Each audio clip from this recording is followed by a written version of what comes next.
Sakui Anade.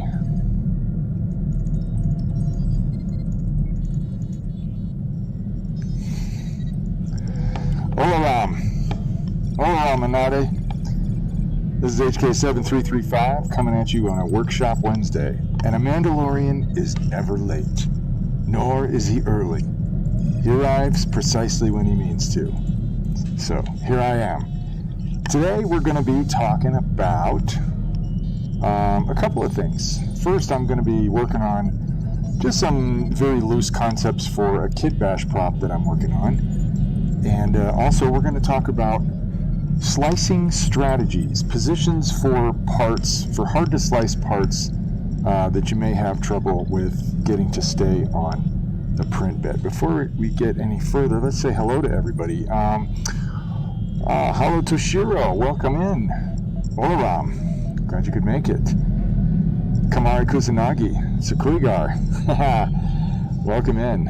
Awesome, you're at work, so HK hugs and kisses, bro. I gotta head back. Well, hey, thanks for stopping by and giving me your awesome greeting. I appreciate you. Have an awesome day at work. Gandalf, yes, that was a quote from Gandalf, but I modified it for Mandos because I think it's appropriate, don't you? We are never late, nor are we early. We arrive precisely when we mean to. Because I was late today. So anyway, I appreciate you sticking around, Hollow. So yeah, that's basically what we're going to be doing today. We're going to be looking at some Orca slicer again. Of course, what I'm going to be showing you today is probably going to be appropriate in any slicer that you decide to use, because it's more about thinking about movement and kinetic forces and how they might affect your part while it's printing. So, and also for strength and getting the best looking part you can possibly get when it's done. So it's a variety of considerations that we're going to look at today. But before I do that, I'm going to go ahead and switch over to this browser here. So I got this little doohickey here, and what this thing is it's a book reader, so you can read your book in bed. And it's got a little flip out thing. Let's see if I got a webcam here. Let's have a look, see if there's a webcam in here. If there is, let's move it up so I can be in the shot. Hello, can you get in here? Let's move you down. And I'm not seeing a webcam. Why is that? Oh, because it's way over here. Huh. Let's move that over here. Alright, so I think this is a good enough spot. Alright, so here we go. It was a good one. Thanks. You know, they come to me, and so I just have to say them. And I always hope they're appropriate, but I usually worry about that after I've spoken than before. So that's just me. So anyway, I got this thing here, and what I want to do is I'm going to kind of kit bash this on Friday. So I kind of want to come up with a loose concept of what this thing could look like to, to fit more into a Star Wars or sci-fi type of environment. It's a very cool little prop. In fact, I'll show it to you. You got it right here. So what's cool about it, I want to turn this into like kind of a bounty tracker. Alright, so here it is. What's cool is it's got a little button, and when you push it, it raises this little cool thing out. So I think with some added electronics and some cool little greeblies, it could be a really cool little bounty tracker. So it's something I'm working on. Evening from the UK. Awesome. Welcome in, Bearded Brigand. Hola, glad you could make it. So right now, we are going to be doing some slicing strategies in Orca in just a little bit, but before that, I'm just kind of show you a little bit of my process here. So I have this prop, and I need to be able to access this button. So I'm gonna have something over here. Basically what I want to do is try to cover up a lot of this. So we'll probably have some of the framework come in over here, but we want to keep this button exposed so we can activate it. And so I'm thinking I'm probably going to have to build a lot of this structure from scratch because it's going to be for a kit bashing video. Normally what I would do is just 3D print something, but I want to be able to provide some insight to people who don't necessarily have a 3D printer. So right now I'm just working in this bright orange color because it's easy to see against the photograph, and I think I want to add some kind of a grip right here, and then maybe, let's see, maybe something like that. And then this can come up here and go over this. And then we're going to have, okay, we're just going to go ahead, and this is all going to be solid. Right here, it's going to completely cover this up. And we'll have some kind of interesting what's it's here. But I'm wondering if maybe I should make a space for like a little screen could be right here, because maybe this could be some kind of an antenna. I don't know. Let's see what it looks like when it's open. So I'm going to pop this open again so you guys can see it. So the part that's going to be facing me is actually facing up when it's closed. So we could put some kind of cool little like antenna dude right here that sits above the surface, you know, and maybe something with some holes in it. So I'm going to go ahead and close this because I kind of got an idea now. I'll make a new layer real quick, and we're going to just sketch it out. I'm going to switch to a different color. This color is kind of annoying. So yeah, I'm going to just kind of roughly sketch the shape of this. You get to see what an awesome artist I am. Actually, if I take my time, I can draw fairly well. But there's so many people out there that do it so much better that I just let them handle it. Okay, so here's where the little thing's going to pop up. We've got to keep all of this clear right here. Can't build on top of that. But we do want to paint it. So the circular thing is like right here. So we're going to put some kind of cool little antenna, something or other, like right here. Maybe it can come out and have a little thing right up on that, like that, so when it flips out, there's some visual interest. And now we've got to have this area open so we can get to the button. So I'm thinking it would be cool if we could have some kind of a little readout. And this probably won't be animated or have any kind of an electronic part in it. I think what I'm going to do is I'm going to just backlight it, and I'll put some kind of a graphic in there. You can get a really cool, realistic looking effect of a screen by just using a transparency with an image in it, and then to get your light even behind it using an LED, just use some cotton, like from a cotton ball, and that helps diffuse the light. So yes, it is a flip light. That engine that engineer. Okay, I think that's it.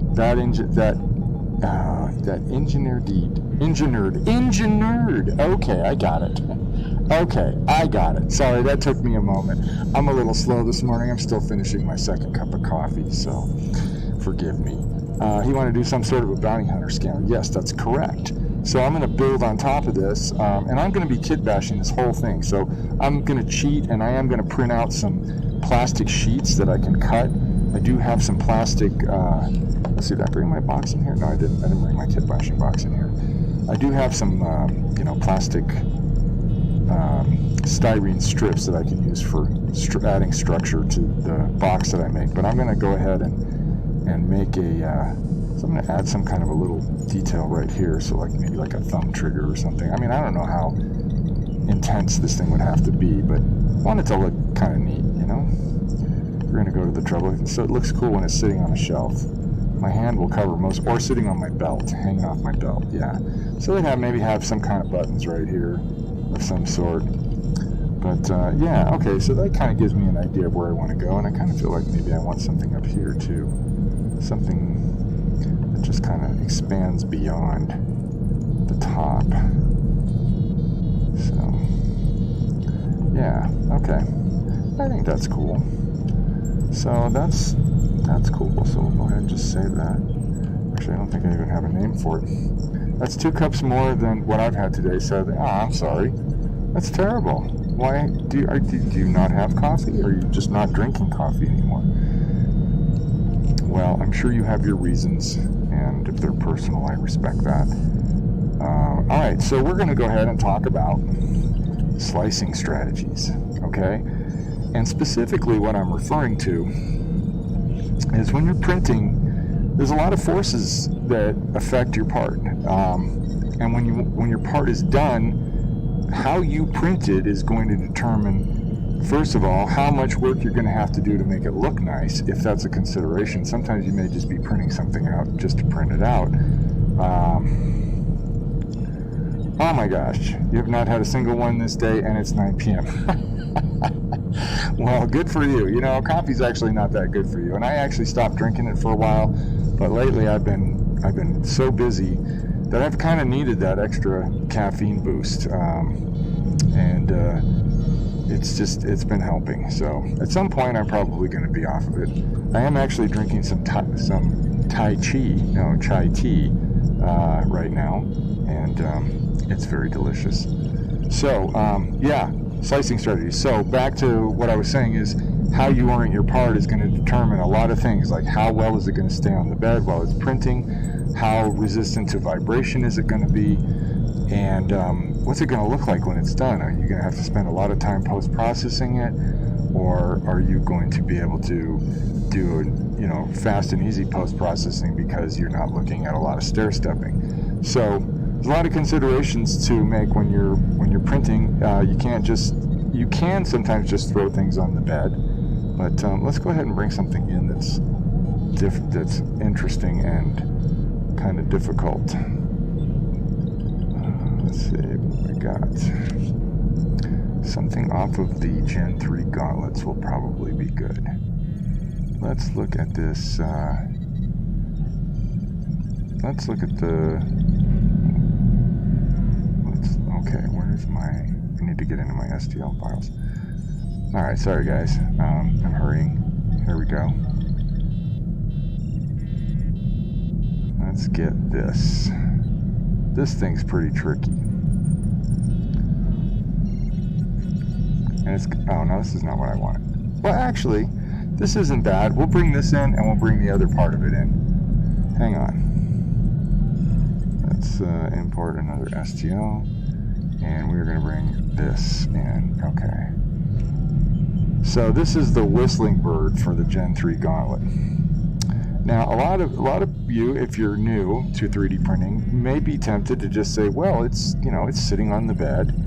I don't have to use a lot of supports, but that would be deceptive, especially this part here. Okay, so this part here is actually quite a tricky part to print. So what would be the best approach for this?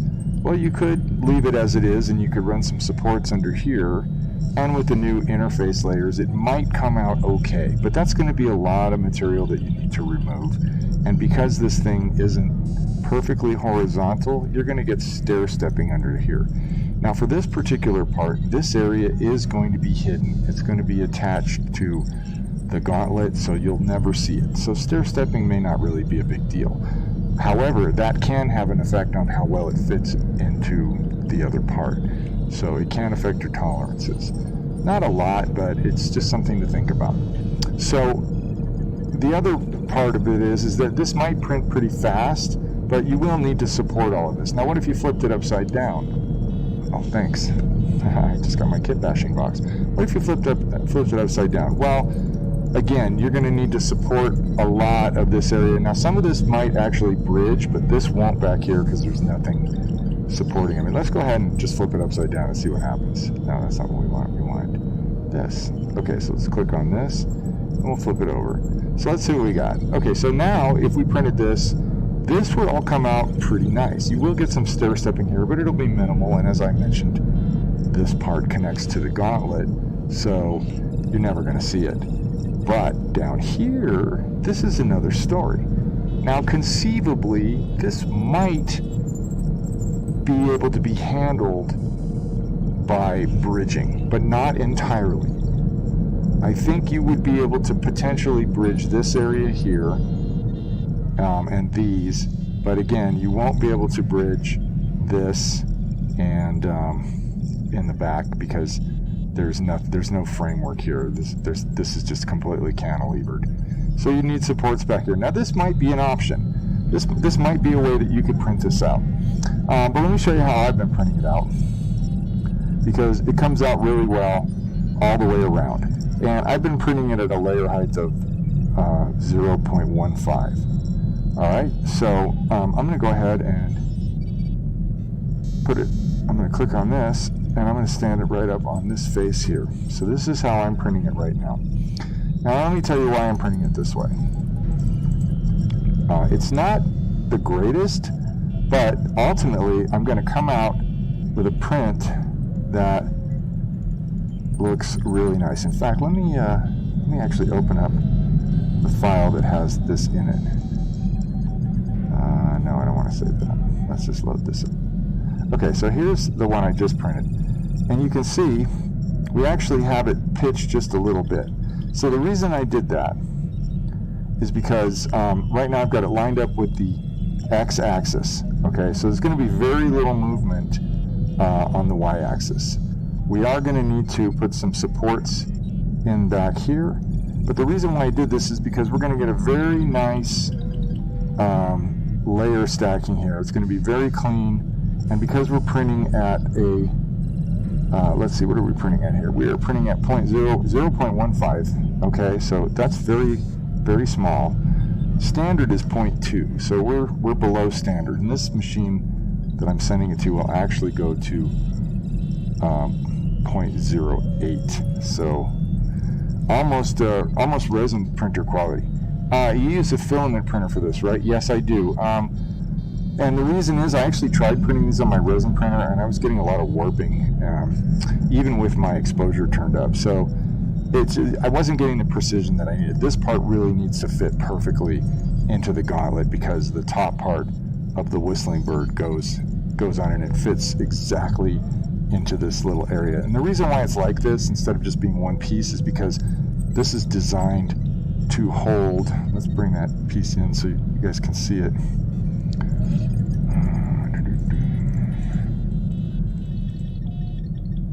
Oh, it took me to that folder.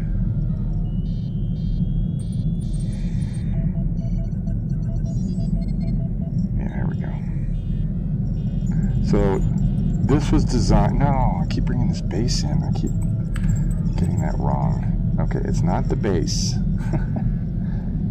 It's not the base. Remember that. Remember, it's not the base. Here we go. This is what I'm looking for. So this piece fits over the top of this, and it's got little sides that come up and kind of just help keep it registered. And the reason why it's like that is because this interior is hollow, and it is designed to take the animated whistling bird light set from gosh, I can never remember this guy's name, but he's a guy on Etsy who makes the lights that fit inside the whistling birds. He had very specific size parameters for the holes, but it's more of a universal kit that would fit in a lot of different whistling birds, as long as the holes are the right size, and these are. So I'm going to go ahead and delete this, but yeah, so this is how I've set this up. Let's go into my painting so you guys can see what I did. Drop the base. Yes, definitely. Drop it. All right. So everywhere that's green, that's where supports are going to go. All right. And I'm going to show you how this painting works again. I've done it a couple of times, but I just love it. It's so easy. So we're going to just erase all of those, and then we're going to make our overhangs. Actually, we don't actually need to do that yet. I don't think we do need to do that at all. So I'm going to click on that. I'm using the fill bucket, by the way. And then we're going to put, let's see, where else did we put them? Hold on. Now I forgot where I put these. Oh, okay, so they're running down here, they're running here. So that's all fill. And then I added some lines in here and here. Okay, so let's erase all the painting, and I'll show you guys how I did this. So let's go on overhangs only. And that's going to be here, and here, and here. And I don't think we need it there. Although we might. I don't think I did that. Now I'm going to turn this off, and this will look at kind of like islands, large areas of your print, of your model. And now we're going to go to this, and we're going to just add in some extra supports. We'll just use the paintbrush here and just manually draw these in. It's super fast and easy to do supports in Orca, and these are the same, you get the same thing basically in Prusa Slicer. So yeah, if you want to make your life easy support wise, it's never been easier than this. So I think we're ready to go here. So we're supported here, we're going to have supports in here, we've got supports on the bottom. I don't think we need any supports on this side because, as you can see, everything is let's just go ahead and get out of here. Everything's cantilevered this way, so these things are all sitting at an angle where they're going to be very print friendly. Even though it's a pretty shallow angle, we're printing at a very low layer height, and it's shallow enough to where we're not really going to have an issue with drooping. So let's go ahead and see what that looks like. Let's slice the plate. Let's look at my support settings real quick just so you guys can see. I am set them up for normal manual supports. I'm using the new snug supports. They're awesome. Check it out. Wait till you see this. And we are going to use a raft. No, we're not going to use a raft. The reason why we're not going to use a raft is because we don't run a raft underneath this thing. So instead, we're going to use a brim. Now, a brim is just going to print, it's going to put down material around the perimeter of the part. And there's different brims you can use, including the new mouse ears. This will put a brim around everywhere the supports are going, and the supports will also have their own substructure, their own foundational structure, as you're going to see in just a moment. So let's go ahead and slice this and see what we got.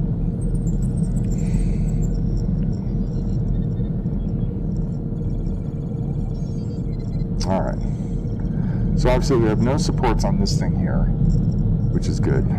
And this is our brim. So you can see when we look underneath, this is the actual part. There's no raft. There's nothing that isn't part of the part going on under here, which is great because we don't want that. And here's our supports. So you can see we have, we're well supported. I think we might want to add one more line down the middle of this thing, because having a support like this just by itself is really precarious. Odds are it will fail probably halfway through, and it'll just break off. It'll get knocked off by the print head or something, or the vibrations of the printer bed moving back and forth at high speed might be just enough to knock it off. So we're going to go ahead and fix that right now. So go back to here, and let's just go ahead and we're going to just take this line all the way down. And this way we can get the one thing that the painting in Orca doesn't have that Prusa does is if you start your paint mark like right here and then you go down to where you want it to end and you hold down shift, it'll actually do a straight line, which is really nice. And I'm hoping they're going to get that in one of the next iterations of Orca Slicer, because those lines are terrible. I'm going to redo those. So let's just try that again. So we can get them a little straighter this time. Straightness counts when you're drawing these little lines. Because I don't know if it's going to put, like if I do a Wambly line, is it going to put supports in all those Wambly areas? What slicer is this? This is Orca Slicer. Orca Slicer is based off of Prusa Slicer and Bamboo Labs. So it's really good. It's getting a lot of attention right now, and it has some amazing features. It's super easy to use, and you know, if you're using Cura, you could probably migrate over this with no problem. If you're using Prusa Slicer, you can keep using Prusa Slicer because it's a great slicer too.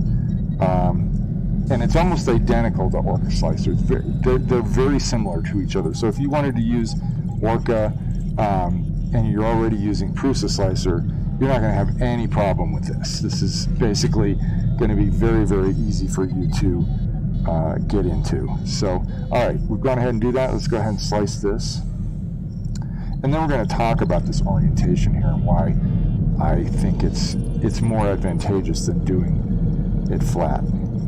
It is going to take a little longer to print because we are utilizing supports, but we're using them strategically because we're angled like this, this is basically the total motion of the y-axis that we're going to have to deal with. The bed is going to only move, you know, maybe 1.5 inches, or, you know, about maybe 40 millimeters front and back.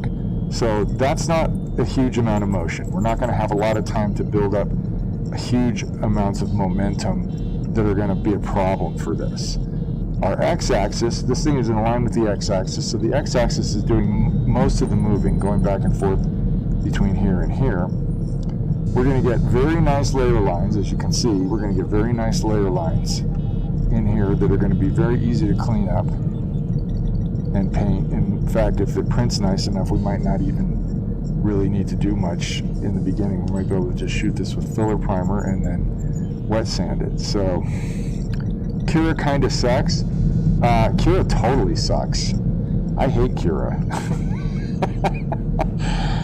I used Cura, like most people who get into 3D printing, back in the day, because every printer manufacturer seems to want to give you Cura, like it's the only slicer out there. And honestly, it is terrible. And considering how long it's been around, its development is really, I just used a really recent version of it when I got my new printer, and I found it wanting. I found it very lackluster. So I wanted to get a profile for my Neptune 4 Plus as soon as I could.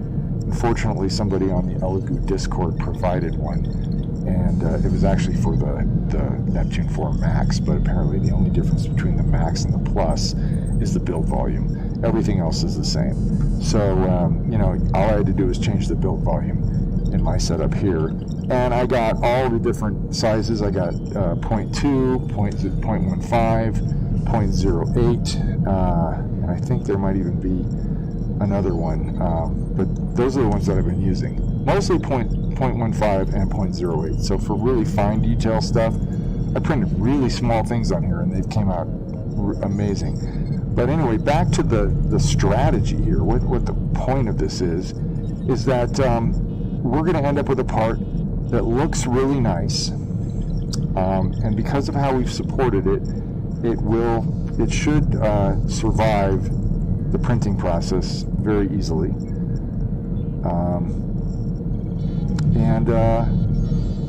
Yeah, it's going to be a successful print, and I already know it's going to be a successful print because I did print this out already.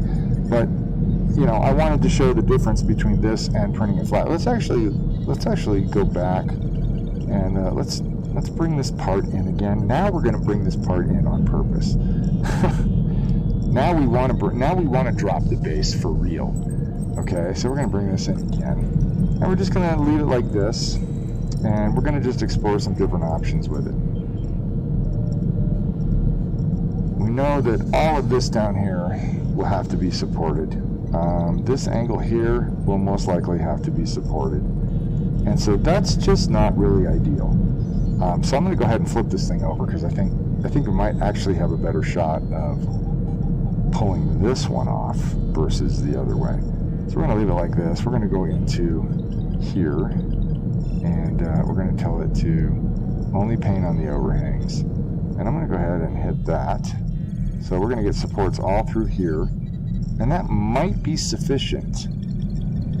Looks like we're going to have a little issue with this potentially sticking up a little bit to where this may not stick to the bed. So what I do in that situation is I'll go back out, and we'll be in the Move tab here. And whenever you select one of these things, you get this little property panel, so you can see what your positions are. Okay, and this is super helpful. This is another thing about Cura that just was baffling me. Anytime I did a rotation, I didn't know how much I was rotating anything by. There's nothing like this in Cura that I could find. Maybe I'm wrong, but I couldn't find anything like this in Cura. Yes, I am dropping the base. All right. So, drop that base. All right, here we go. Let's move this thing down just a little bit. So we're at, I always go by increments of 0.1. So we're going to change this to 0.24. And usually when you're in here, when it's intersecting the bed, you'll see a white line. Now for some reason I'm not seeing that. So let's go 0.34. I'm still not seeing it. Oh, I'm on the wrong part. Okay, why is that's weird? Okay. Am I on this one? Yeah. So why is this not going in? That's strange. Let's just go 0.5. It's still not making the white line. Okay. I don't think it needs to go that much. I'm going to go back to the 0.24 again, which is what we originally did, and we're going to slice it, and we're going to see if we're making complete contact with the build plate. That's another thing. You know, you always have a little bit of wiggle room. Okay, yeah, we're still not completely touching, because you can see this area is going to be floating right here, and we don't want that. So you can see it's trying to build a bridge or supports in there or something. So yeah, we definitely don't want that. Oh, wait a second. Maybe I'm missing something here. Oh, no, yeah, see, this thing comes all the way out to the end. So we're still not quite there. Now we're getting the white line. So I'm going to go ahead and drop this down just one more time. Oh, wait, what the heck? So what are we looking at here? Alright, we're going to go 5.38. Why isn't this changing? I guess maybe it's not letting me take it below the bed for some reason. Sometimes it does that, where it just won't let you take it below the bed. 5.38. No. Yeah, 5. I want to actually drop this. I'm going to go to 5.18. There we go. Okay, now we're getting the white line. Okay, so I'm not sure what I was on before, but for some reason it was not doing what it's doing now. Let's do this again. Let's go 5.08. So now we're going to drop it by 0.2. Okay, now we're getting the white line all the way around, which means all of this stuff is in the bed. Now, strangely though, this is not, so we may need to go just a little bit more. Let's go 4.98. Okay, better. I think we need to go just a little bit more. Let's go to 4.9. All right, that's better. Now we're making almost complete contact. Yeah, okay, so we must be rotated strange. I'm gonna see if I can adjust the rotation on this. So the X value, the X rotation is at 180.27. Let's set it to 180 and just see what happens. Oh, much better. There we go. Now we might actually be able to raise this up just a little bit. But I think that's good. Okay, so we're gonna see, so this took a little bit longer to set up, but this ultimately could actually be kind of cool. So let's go ahead and see what we got now. We got supports all the way around here. We're not putting any in here because honestly I think this will bridge, but let's just go ahead and hit them anyway, just see what happens. Okay, so this is what this piece will look like with its supports. The supports are going to be very short, so they're not going to take a long time to print. Let's go ahead and slice it, see what we get. And then after we do this, we'll maybe talk about something else. Okay, so see, now if this was not going to be sitting in a way in which it was hidden, this would be unacceptable to me. This is just way too much work, okay? Unless this is the only way that I can print this, I try to avoid this type of situation, because look at the comparison between the two. I mean, this looks almost exactly perfect the way it's supposed to be, and here we've got all this hideous aliasing, all right, which, you know, I'm not a fan of, but sometimes it's unavoidable. It's just the nature of the beast with 3D printing. However, we are completely supported down here. This stuff would probably remove fairly easily. It could be a little bit tricky, and we haven't really significantly increased the print time that much. But this is an option. I mean, you could certainly do it this way. It's not. I'm not a huge fan of it. I prefer to do these kind of things like this, and I'll show you some other examples. But the reason why is because, you know, it's a balance between how much time it's going to take to print it, which is not as big of a concern to me as how nice it looks when it's done. That's the most important thing to me. Does it look nice, and is the print going to survive? Those are the two most important things that I think about when I'm slicing stuff. So, yeah. And that, to me, this is the optimal solution that achieves that. We get something that looks nice, and because we're braced against the back and forth motion of the bed, we should survive the printing process no problemo. So if I wanted to also, I could rotate this thing 90 degrees and I might not need as much support. The other reason why I cantilevered this thing, or why I tilted this thing this way, is because now I only need support on one side. If I had left it straight up and down, I would probably need to support some of these edges here, you know, because they are overhangs. But now they're not, so all just things to think about. So let's go ahead and clear this out. Let's just do a new project. I don't want to save any of that. I'm going to open up something else. Let's just go into, let's see, what's a good, well, here's a good example. Okay, so here's an example of me not tilting this stuff up, and we're going to see why. So these are little panels for the gauntlets that fit into little areas on the gauntlets. And the reason why I printed them like this is because I wanted to take advantage of a feature in your slicer called ironing. So what ironing does is it goes through and goes through, your print head basically goes back and kind of melts the surface to make it smooth, to get rid of most of the lines. So you end up with something that looks like this. Okay? You end up with a really nice looking surface. So you can see anything that's not completely flat is going to stair step, but that's easy to take care of, and it actually in this particular instance actually kind of looks cool. So I don't mind that. Now here's an area where this isn't completely flat, so it kind of put this line in here, but that's actually pretty easy to take care of. That's the only area you're going to have to address with sandpaper, except you might also have to do this here, but this isn't really a big deal either. So you end up with 90% good surfaces, and in some cases 100%, and you don't have to do a whole lot of work. So this is an area where, you know, printing it flat is advantageous. Now I could have tilted these up the same way I did with the other thing, and they would have come out fine. They actually probably wouldn't have had any issues at all. They're just going to take a lot longer to print, and I had to kind of get these done quick. So I think that's a good way to go. But it's just another consideration. So here, time was a consideration, but we wanted to make sure we got good quality, so we laid them flat so we could turn on the ironing and take advantage of that. So let's see. Let's bring something else up. Let's see what's a good one.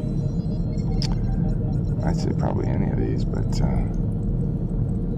okay. So it only shows a few. It doesn't show all the slices that I've done here. So this is the one I'm printing right now. I'm actually printing this right now. This is the component set for the left gauntlets. There's keypads. This is shield. This is the shield emitter. This is the hollow projector. These are side control buttons, and this is a little heatsink / conduit piece that goes in. So as you can see, I tilted everything here, and we can look and see what that looks like. And again, we're running along the x-axis because our back and forth motion is so minimal on the y that I considered the x motion to be more significant.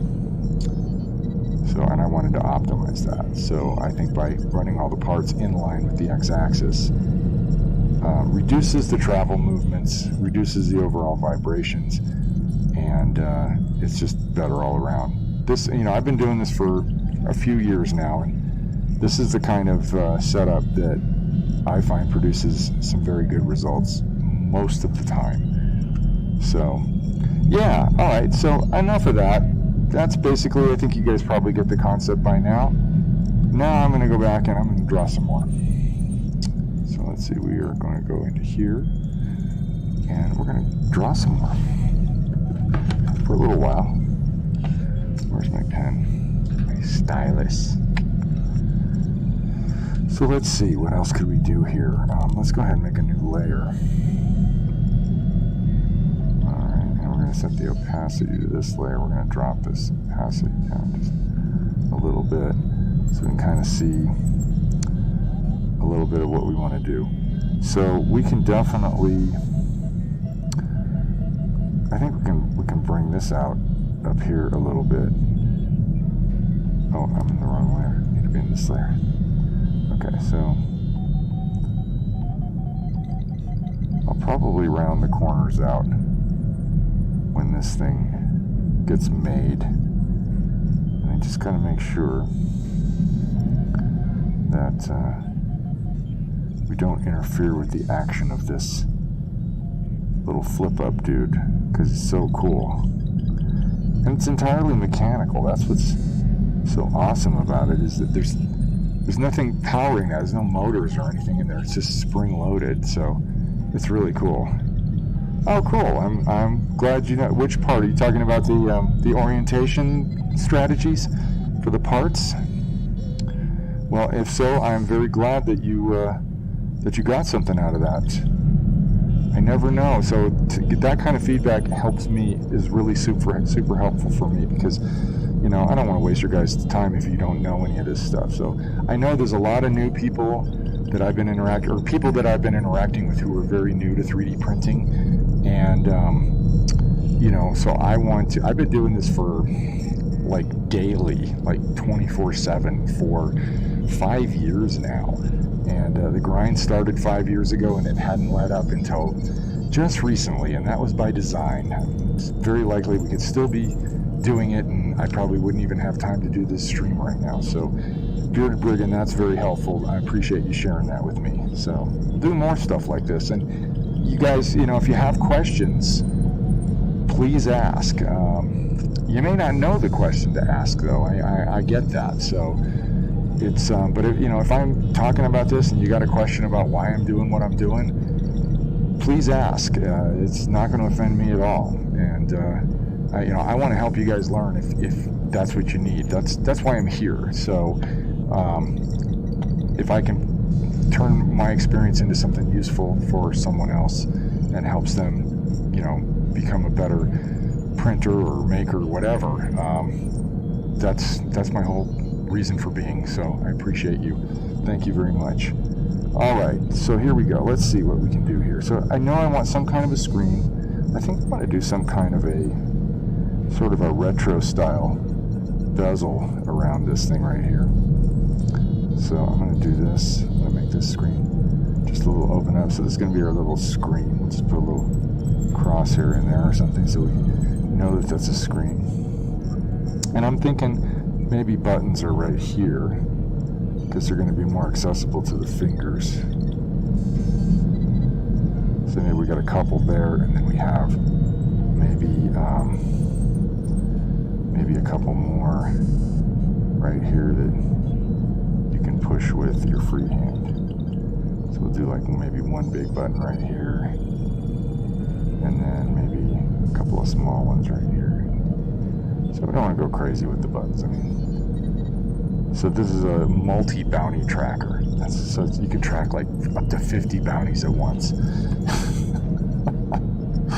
Alright, so we're going to have some kind of a cool little antenna, where the light currently is. So we're going to it's going to maybe be a little telescoping antenna. So we're going to keep this here.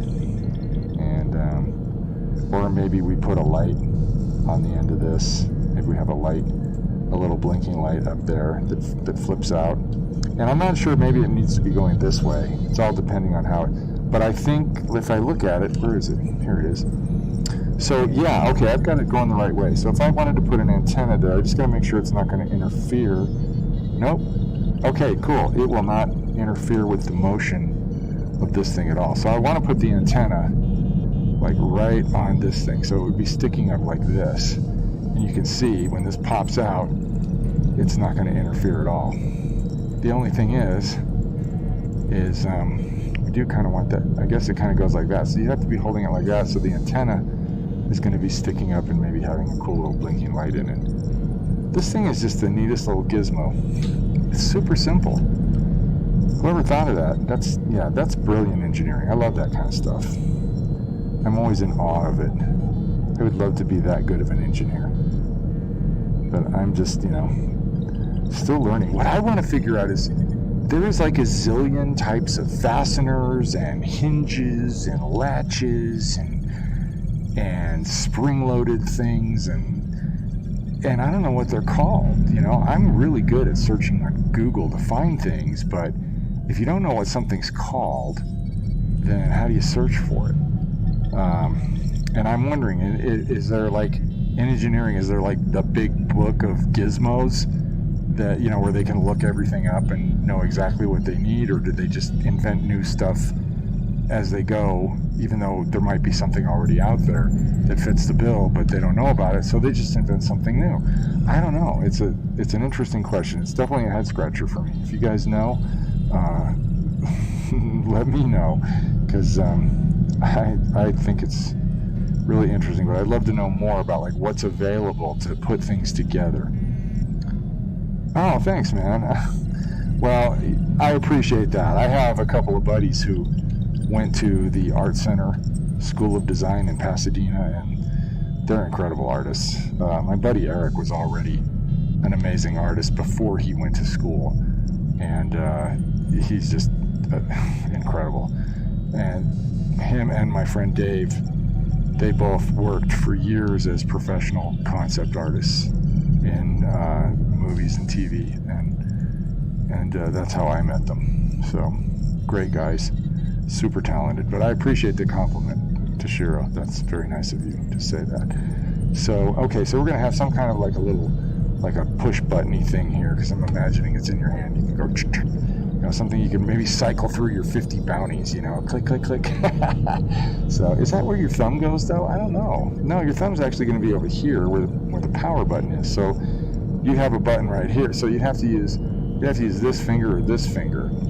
So I still think it looks cool. So I'm going to put it there. And then this is going to be pretty thin in here. And then we'll take this out like this. And this is going to go around here. And I think this should be raised up just a little bit. So we've got some depth to where this thing pops out. Yeah, I think that's cool. So we can add some little panel line detail or something.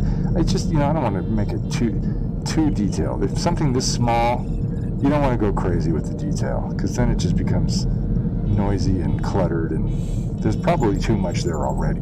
This is where the switch is that actuates the device. But what I'm hoping is maybe in here I'll have enough room for some kind of a battery, probably a 9-volt.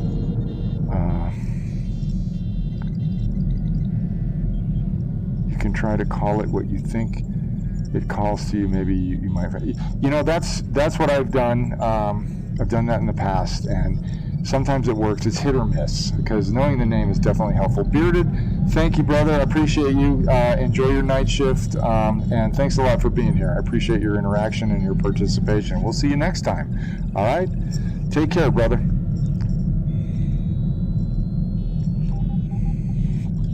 All right, here we go. So I think that's probably good.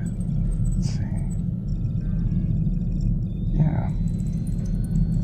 All right, let's see. What else can I show you for 3D printing? Oh, I know what I'm going to do.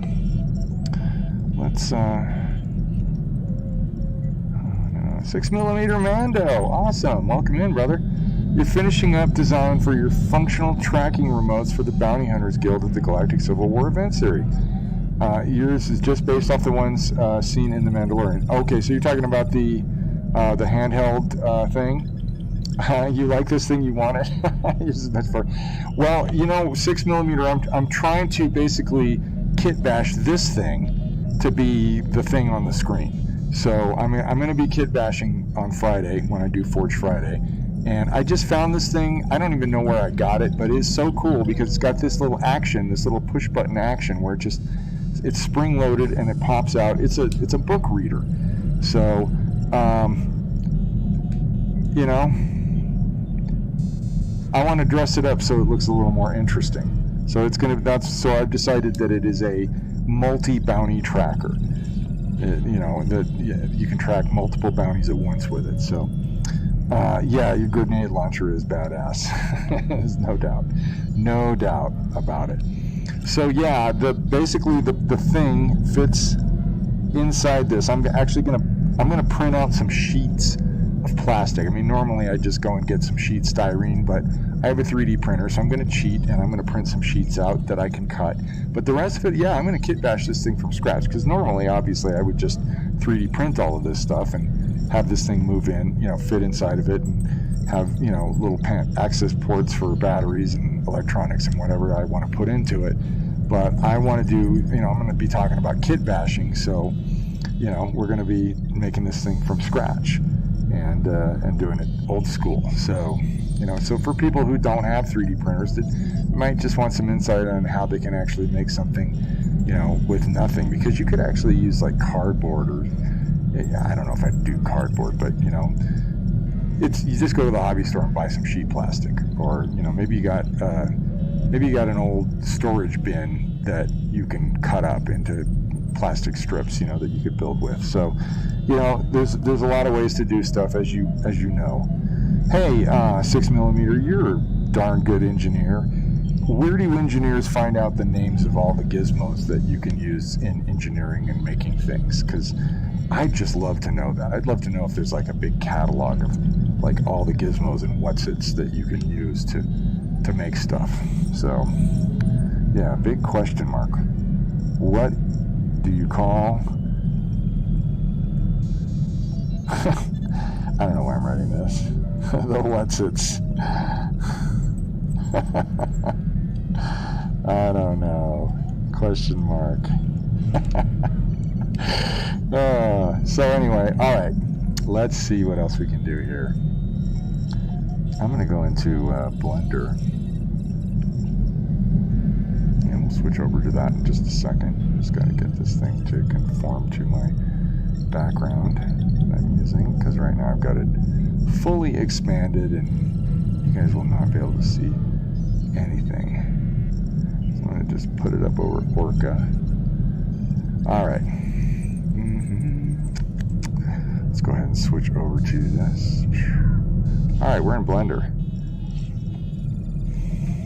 If you're getting into 3D printing, I would highly recommend learning a 3D asset creation package.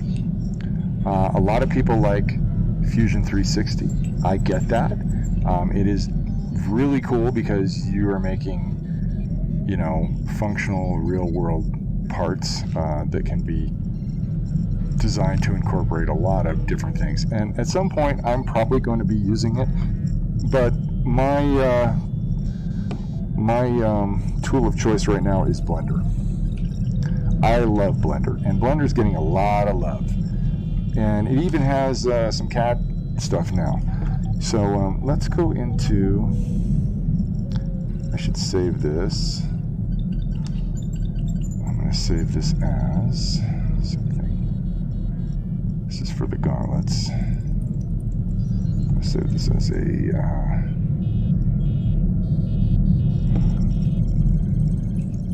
let's see, DDWB TI fix. That's what it is. So the large scale Dinjarin whistling bird has a couple of things in it that hold threaded inserts. However, the last time I printed one, they didn't print very good, so I actually just made some new ones so I can cut the old ones out and then just glue these in over the top of where the old ones go, and I don't have to reprint the whole part. So sometimes I do that.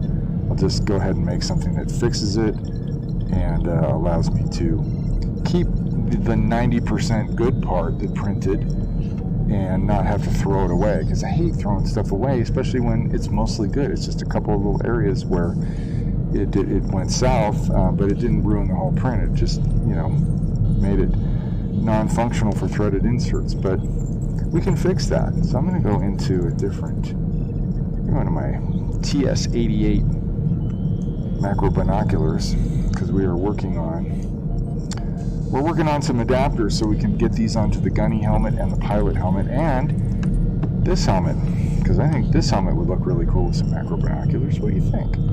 What do you think?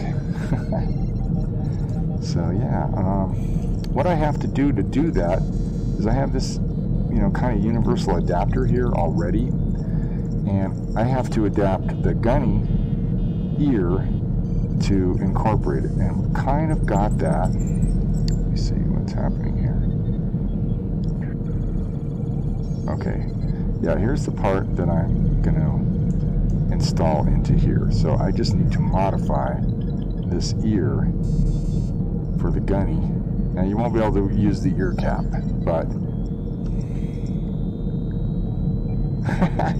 well, I'd love to know more about your process, 6 Mil, because you definitely got a very good engineering sensibility, and so yeah, I mean, you should come on and share some of that stuff, because I know, especially myself, I know I'm probably not alone, but a lot of people would love to know, how to find things and how to troubleshoot and figure stuff out like that. How to figure out how to make something that you want to make, and even though you don't know exactly what to call it or where to reference it, how do you go about figuring it out? I know I would love to hear about your process. So if you want to share on the Facebook group, that would be awesome. We'd totally love to hear about that kind of stuff.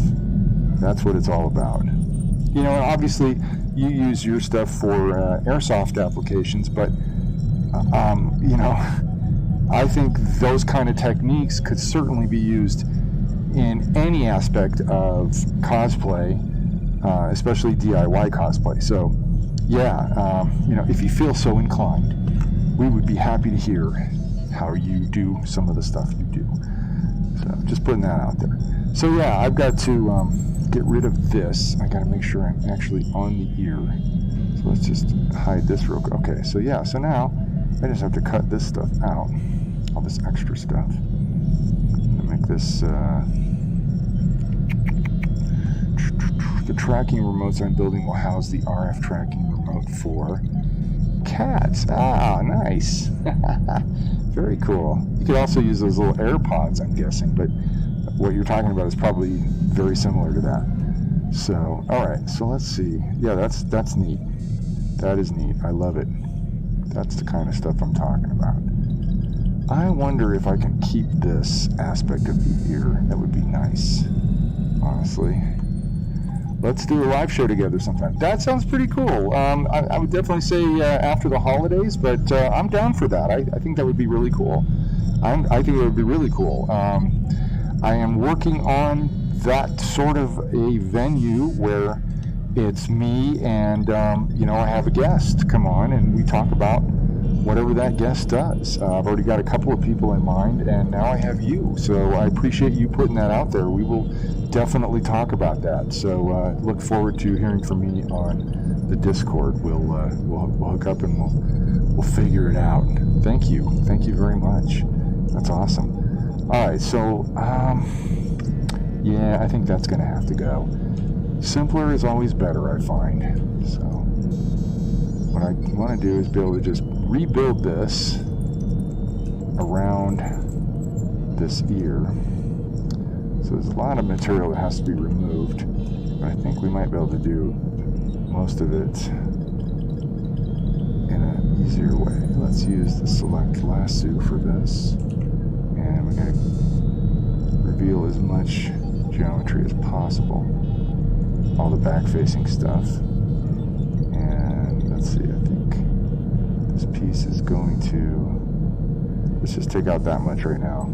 Oh no, we went way past it. So yeah, we don't need to go that far. Did I Boolean this? I need to find out if I Booleaned this. I think I actually did. I think this has a Boolean. It's supposed to. Oh yeah, it does. But I didn't, okay. I see what's going on here. Oh, is this the bool? Ah, here's the bool. Okay, we probably need to make this a little bigger.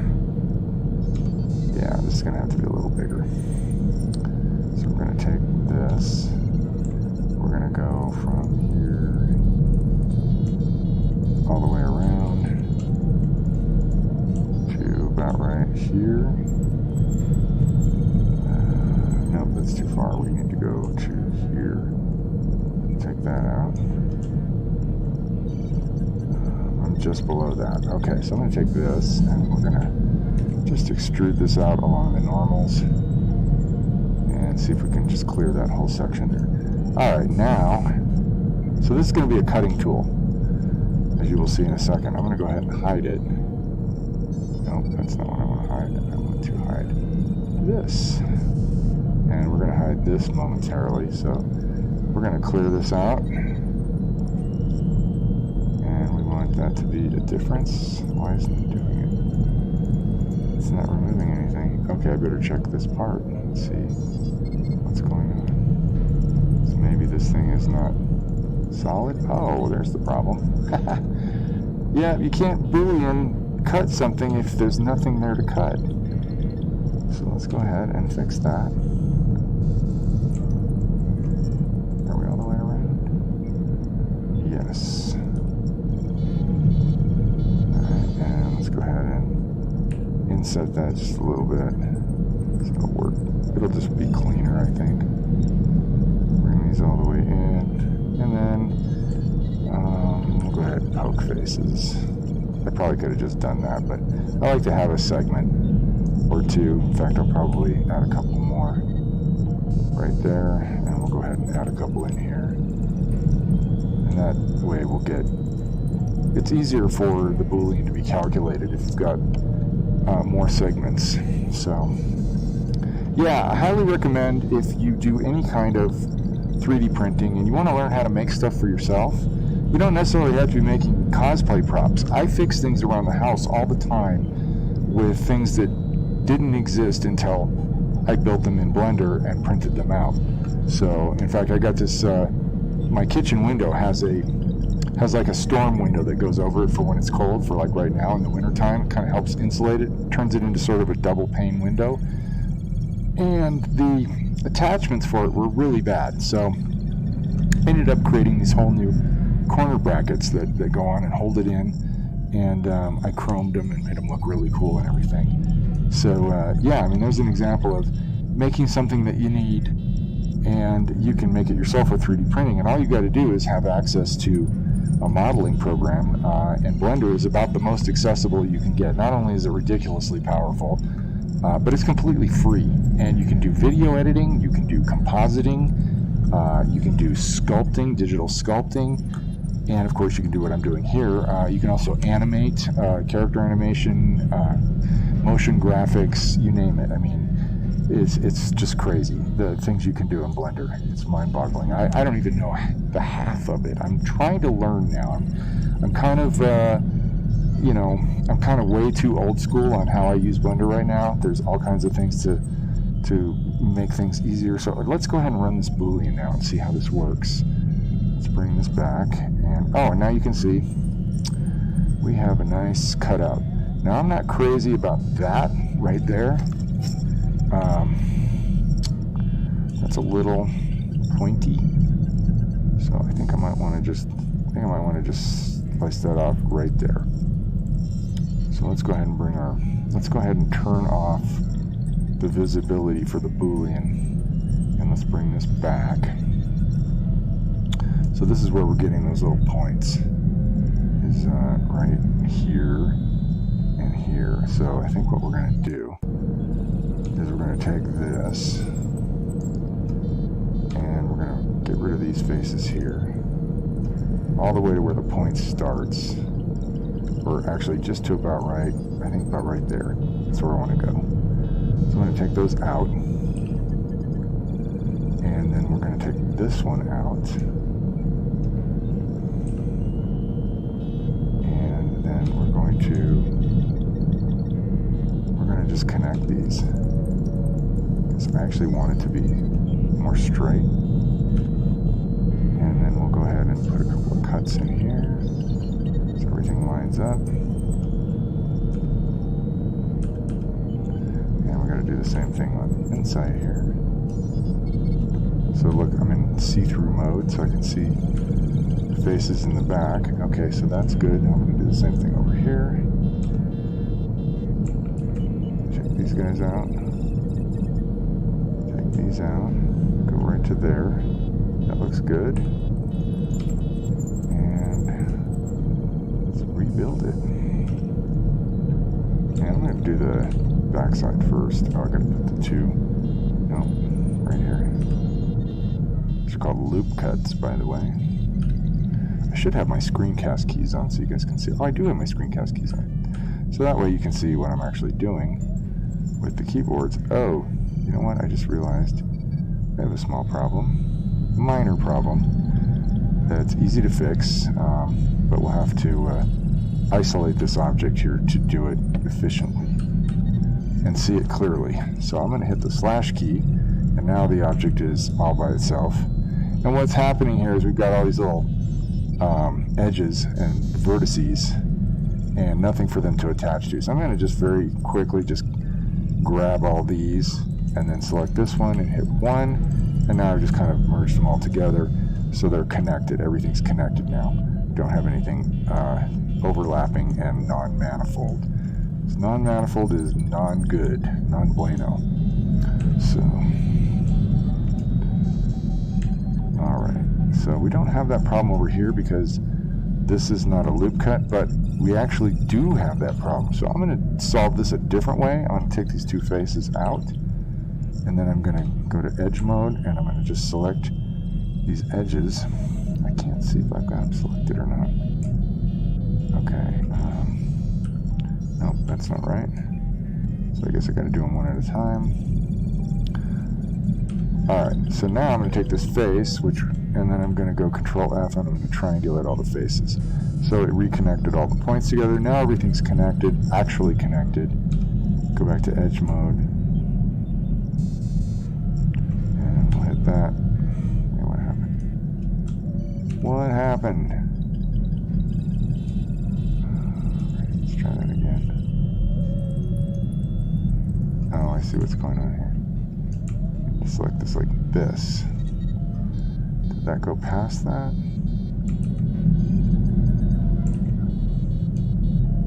Let's see. Nope, that worked. Okay, triangulate faces. I think it worked, I think. I can't see, oh, there we go. Okay, there we go. Alright, just having a little trouble seeing through the visor for some reason. Probably because this object is so bright. Usually I go with more of a dull gray. Oh, that's okay. I see what's going on. It was in the render panel rather than the EV rendering panel, which is like the game engine renderer. All right, so this should work a little better. Let's go ahead and turn this off. Let's undo our slash, and let's go ahead and reactivate the Boolean. Oh, that's much better. Still not perfect, but definitely an improvement. That I can work with, because now we can put this thing in here, and we'll have to do a little modification on that so it fits in here better. But we're gonna use what's called a Boolean union to attach this, physically attach this to the gunny ear, and then you'll be able to put the macro binoculars on here. We're gonna put holes through it, make a magnet pocket. So you can magnetize it. Cool. All right, well, we're halfway there. Look for macro binoculars for the gunny very soon. We're going to do the same thing for the pilot helmet, so you can, if you want to get rid of your blast shield and just switch it out to a macro binocular, you'll be able to do that. So, all right, guys. Well, that's enough fun for today. I'm trying to find a good time. And if you guys watch this and you know, let me know what works for you, because I'd love to see more people participating in this stream. I know people are working. I know in Europe it's evening time right now. As you know, Bearded Brigand demonstrated, he's in the UK and he's starting his night shift. So it's hard to figure out what's the best time to do this. And my schedule's flexible. So if you guys have some thoughts, go ahead and drop them in the comments. I will read them. And we'll fine-tune this to where we can hopefully get more people to participate. And if you guys have questions or ideas for things you'd like